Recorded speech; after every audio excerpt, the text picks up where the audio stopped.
Sukanto, Magister Kesehatan. Pada kesempatan kali ini saya akan mempresentasikan terkait peta masalah terlebih dahulu. Pertama, Tuan Slamet berusia 56 tahun dengan keluhan utama luka akibat kecelakaan dengan riwayat penyakit sekarangnya, kondisi buruk dengan penurunan kesadaran. Polisi datang ke UGD untuk meminta visum. Pada primary survey, kontrol jalan napas dan servikal tidak ada stridor. Jalan napas melalui lubang hidung kiri bebas, sedangkan lubang hidung kanan tersumbat bekuan darah. Pada pernapasan dan ventilasi, tidak ada kontusio di toraks, respirasi 24 kali per menit, simetris pada kedua sisi. Pada sirkulasinya, ekstremitas hangat, waktu pengising kapiler kurang dari 2 menit, nadi 120 kali per menit, tekanan darah 120 per 80 mm Hg, tampak sedikit keluar darah dari mulut. Status disability dan neurologisnya, mata terbuka terhadap rangsangan verbal. Motorisnya mematuhi perintah, verbalnya jawaban yang diberikan tidak tepat. Glasgow Coma Scale atau GCS-nya kurang dari 13 dengan pupil mata kanan dan kiri berdiameter 3 mm. Refleks cahaya pada keduanya positif. Motoriknya tidak ada paresis. Pada secondary survey dilakukan pada kepala dan leher. Yang pertama, capitis, adanya udem pada regiofacial dextra, ada laserasi pada bukalis dextra, pada labium molris superior dan inferior tidak ada bleeding aktif, ukuran laserasi 1x5 cm. Pada tepi vulnus memiliki dasar jaringan subkutis, terdapat vulnus eksoriasi di bukalis dextra dan mandibula, terdapat hematoma di daerah temporal dextra. Pada orbita terdapat udema pada palpebra inferior, bola mata dapat bergerak bebas ke segala arah. Penglihatannya sulit diperiksa. Pada pupil bulat dan responsif terhadap cahaya. Pada nasal tidak ada deformitas pada os nasal, terdapat gumpalan darah pada lubang hidung. Pada audisnya tampak normal pada kedua sisi, tidak ada bleeding, membran Tiffany utuh. Pada oralnya, udema pada mandibula dextra, laserasi labium molris superior, kehilangan gigi incisivus centralis, mandibula superior dextra, incisivus lateral dan caninus mandibula inferior sinistra. Adanya bleeding aktif, terdapat diskontinuitas osa dan maloklusi pada penutupan mandibula. Dilakukan juga secondary survey pada ekstremitasnya, yaitu udem pada bahu kanan dan deformitas, hilangnya kontur deltoid, lengan dalam keadaan reduksi dan rotasi internal, tidak ada vulnus, palpasi, nyeri tekan positif, gravitasi negatif, spasme otot positif, palpasi distal yaitu arteri dan radial dan unalisnya normal, sensibilitas bagian distal normal, rentang gerak aktif dan pasif. Range of motionnya semuanya sangat terbatas karena adanya nyeri dan deformitas pada bahunya. Pada different diagnosnya, kontusio cerebri, fraktur zygomatico-maxillinary dextra, fraktur parasimfisial mandibula sinistra, fraktur temporal linear dextra, laserasi facial multiple, hematom epidural pada temporal dextra, dan dislokasi ke anterior articularis glenohumeralis.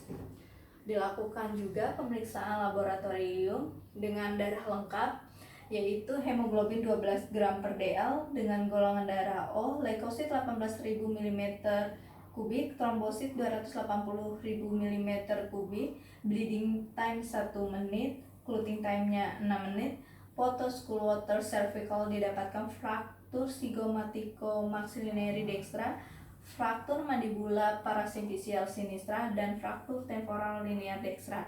Foto shoulders dextra AP didapatkan udem pada jaringan lemak, dislokasi anterior caput humerus dari prosa glenoidalis, tidak ada diskontinuitas osa.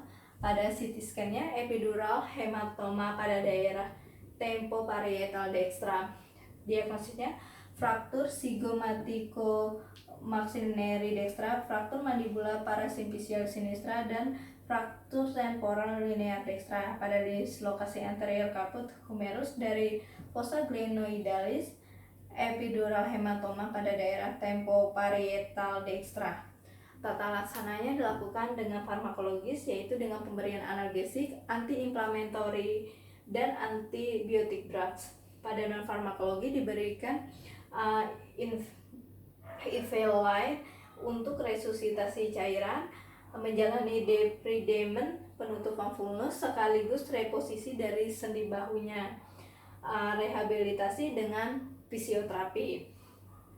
Pada KIE-nya di sini melakukan penanganan segera ketika terjadi fraktur, menjalani proses rehabilitasi untuk mengurangi udem, memperlancar sirkulasi, mencegah perlengketan jaringan lunak, dan membantu penyembuhan tulang serta memelihara gerak sendi dan melatih dari kekuatan ototnya. Pada prognosinya dubia et bonam. Epilognya, Tuan selamat kemudian setuju untuk menjalani debridemen, penutupan luka sekaligus reposisi sendi bahunya.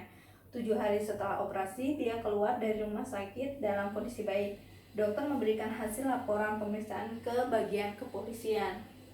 Selanjutnya ada peta konsepnya. Pada peta konsep di sini pertama-tama ada trauma muskuloskeletal, yaitu cedera yang mengenai tulang, otot, ligamen ataupun tendon. Penyebabnya bisa karena benturan secara langsung seperti kecelakaan, cedera pada saat olahraga, atau jatuh pada saat bermain.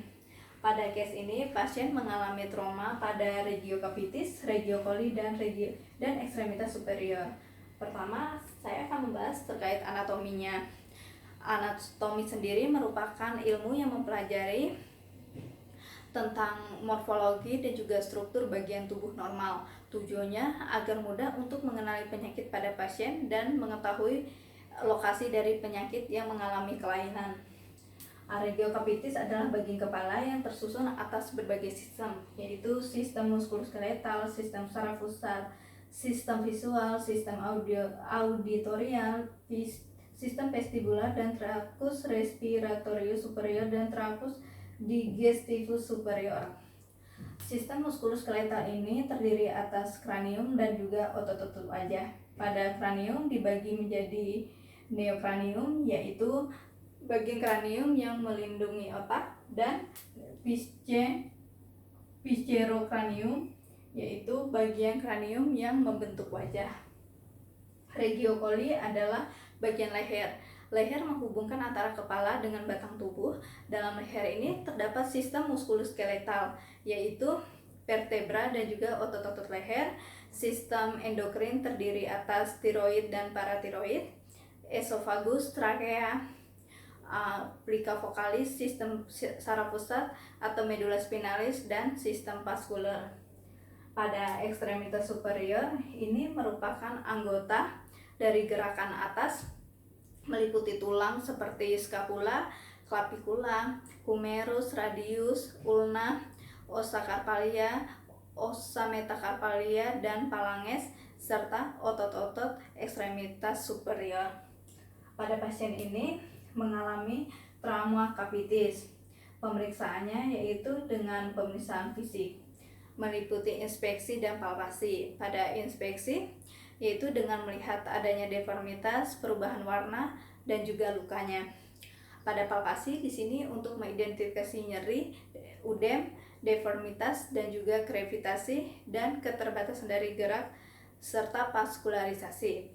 Pada pemeriksaan penunjang dilakukan radiografi, dilakukan dengan pemeriksaan X-ray, yaitu X-ray kepala untuk melihat ada atau tidaknya diskontinuitas tulang. Fraktur fasial ada 3 klasifikasi. Yang pertama, fraktur sepertiga bawah wajah, fraktur sepertiga tengah wajah, dan fraktur sepertiga atas wajah. Pada manajemennya yaitu diagnosis dan penilaian fraktur, reduksi, mengembalikan kesejajaran tulang, retensi atau imobilisasi, yaitu mencegah pergeseran dari fragmen tulang, rehabilitasi untuk mengembalikan aktivitas pasien seoptimal mungkin. Pada kerusakan jaringan di sini yaitu klasifikasi luka. Luka akut, luka kronis yaitu lebih dari 4 minggu, dan juga luka bedah akibat tindakan dari pembedahan.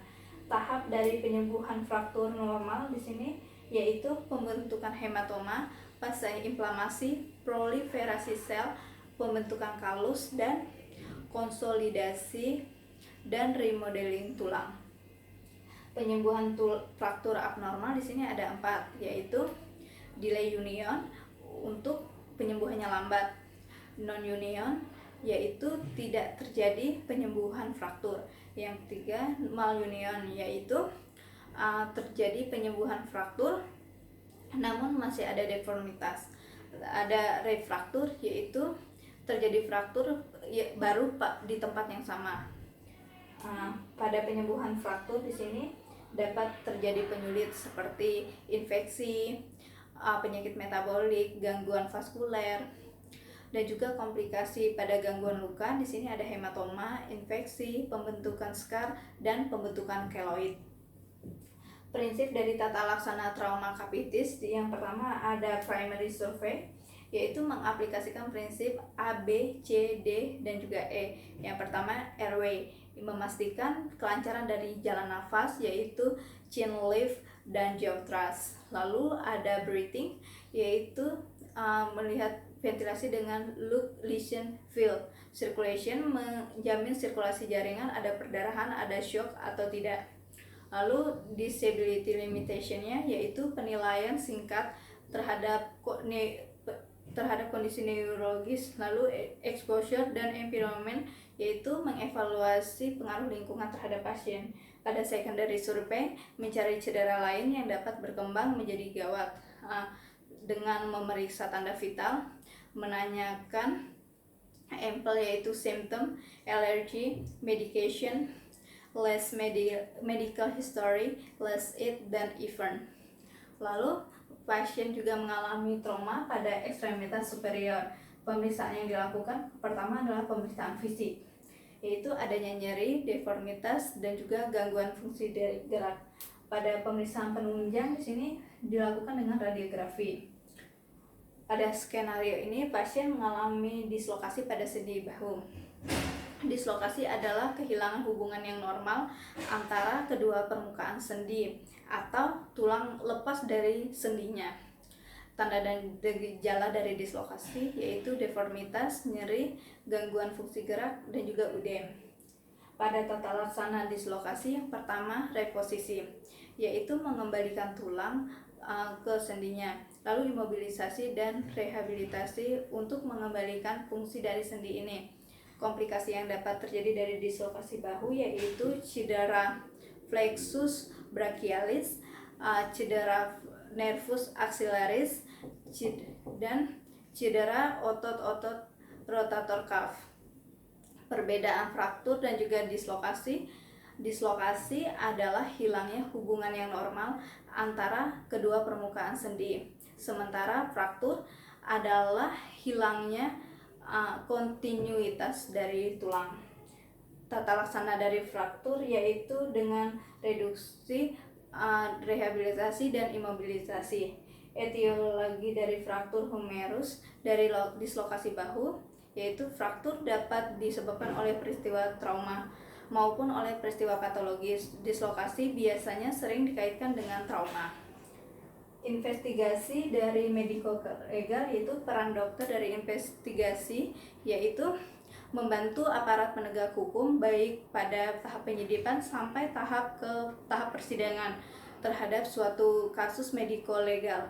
Dokter dapat membuat visum et repertum dan dapat menjadi saksi ahli dalam persidangan.